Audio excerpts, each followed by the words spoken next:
All of our seafood fans, listen up. We have the event for you, and it's a 3-day event taking over Ross's Landing for the first time. Get to spend some time with Marge Davenport to learn about the Seafood Bash that's going to be on the river. Good morning. Good morning. Good morning. Thank you for making the time to be here, Marge. Sure.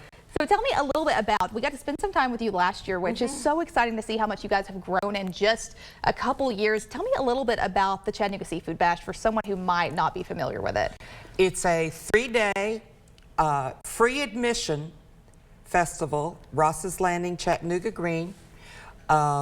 We have about 40 seafood seafood and other vendors. That's another point I want to make. Yeah. We have more than seafood. Gotcha. So this is like a whole thing. That's correct. We've got live music all weekend long, and we have arts and crafts. That is so neat. So I mean, and I was looking at y'all's website just earlier. It mentioned that you guys are moving locations this year, and that's a really exciting. We were in Coolidge Park, and according to the City of Chattanooga Police, we had over 100,000 people attend last year, and the city asked if we could move across the river where there's more room. Sure. So we have done that. That is amazing. I mean, and that's a great problem to have. It shows that so many people, especially. It's a good thing, and it's a challenging thing. It's a challenging thing. You're like, we're going to look at it as, you know, there's a silver lining. Right. But it really is cool because this is a 3-day event, and you mentioned it's more than just seafood. There's going to be so many different types of vendors, and you mentioned arts and crafts. There are also craft beer, specialty drinks, that sort of thing. We have 3 fantastic tribute bands. We've got a Hall & Oates tribute band, Big Bam Boom.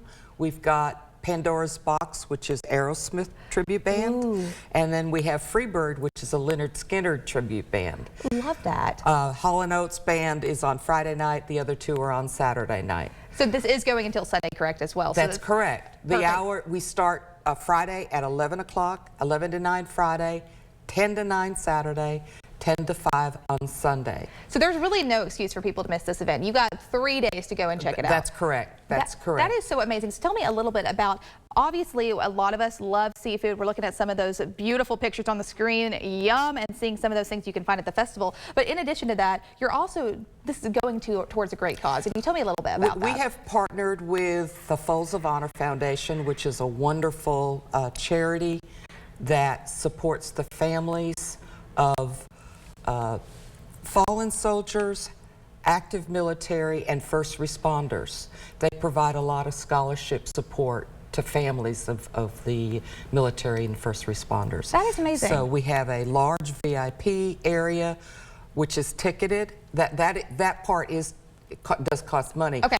But 100% of those ticket costs go to Folds of Honor. Wow, that's amazing. Have you partnered with them in the past, or is this? No, this is the first year, but we are developing a relationship with them, and they are going to be our main charity at most of Robin Roberts Promotions festivals. How special is that? And I know that so many families that obviously are going to be a part of that really appreciate that and all the funds that come with that. So you mentioned that that part is going to be ticketed, but the rest of this event, you can just show up, and this is the rest of it is there's no admission. You pay for whatever food or drink, or if you want to buy crafts, that's what you spend your money on. Gotcha. And that's amazing because that's just one less cost for people to have. And also, when I was checking the website earlier, you guys also are going to have like Carter shuttles and some of those things that are going to be available for if people want to be a parking situation. We don't need that this year because we're right downtown. Gotcha. So there's plenty of parking at the various lots, and we're right on one of the, I think it's the electric shuttle stop. So there's no excuse for people to get there. Gotcha. Okay, great. So I think that's always one of the biggest things when people plan events is where am I going to park at? Because it's Chattanooga, we all know that. But that's so great because Ross's Landing is such a central location in the city anyway. I wanted to mention also we have a very large kids area. We've got bouncy houses. We have a petting zoo, face painting, and some walking balloons. And we actually, in the kids area, we have a vendor that was preparing kids food, you know, the hamburgers and hot dogs. Gotcha. Which is right there in the kids area. Something for everything. Well, thank you again for making the time to be here and just giving us a brief look at what's going to go on. I think you're going to be in for a lot of fun this weekend. Even if you're not a seafood fan, bring the kids out, grab yourself some food. There's going to be vendors all across the board, and you're going to have a lot of fun at Ross's Landing. For the latest information, where can they go visit? If you go to Google the Chattanooga Seafood Bash on the river, that is the website for the festival. Chattanooga Seafood Bash on the river. Do not miss it this Friday, Saturday, and Sunday. We're in for a short break here on News 12 this morning, but we'll be right back after this.